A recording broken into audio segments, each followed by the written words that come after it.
బయట చెట్టు కాసింది పువ్వు, ఈ సినిమాలో హీరోని చూసాక నాకు పుట్టింది పువ్వు. ఈ వీడియో మా ఆవిడ మాత్రం చూపించగలను భయ్యా, నా కొవ్వు తీసేస్తా భయ్యా, ప్లీజ్ భయ్యా, ఈ వీడియో మాత్రం చూపించగలను భయ్యా, ప్లీజ్ ప్లీజ్. అంత బాగుంది భయ్య ఈ సినిమా. శ్రీలీల మాత్రం సూపరే సూపర్ అన్న హీరోయిన్ మాత్రం ఈ సినిమాకి. ముచ్చటగా ఇప్పటి వరకు వచ్చే సినిమాల్లో మాత్రము నేను ఇప్పటికొచ్చి ఈ సాంగ్స్ ఇప్పుడు చూడలేదన్నా. ఈ 2020 అక్టోబర్ లో వచ్చిన సినిమా ఏ సినిమాలో అయినా ఇన్ని సాంగ్లు లేవన్నా. ఈ సినిమాలో మాత్రం ఫ్యామిలీతో చూడవలసిన సాంగ్స్ మొత్తం పెట్టారన్న ఈ సినిమా. రవితేజ అన్న గారు చాలా చాలా బాగుందన్న. మా జాతర అందరూ తప్పగా చూడవలసిన సినిమా ఇది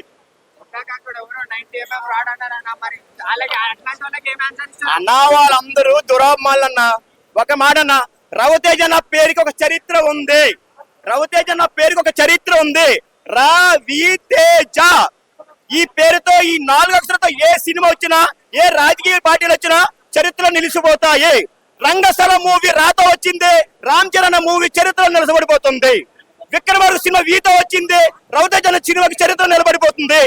తేజో ఆంధ్ర తెలుగుదేశం పార్టీ పెట్టిండు, ఎన్టీ రామారావు గారి పార్టీ ఇప్పటికీ స్థిరపడి ఉండిపోతుంది. జాతో జైన్ సినిమా వచ్చింది నితిన్ గారిది, ఈ సినిమా కూడా చరిత్ర నిలబడిపోతుంది.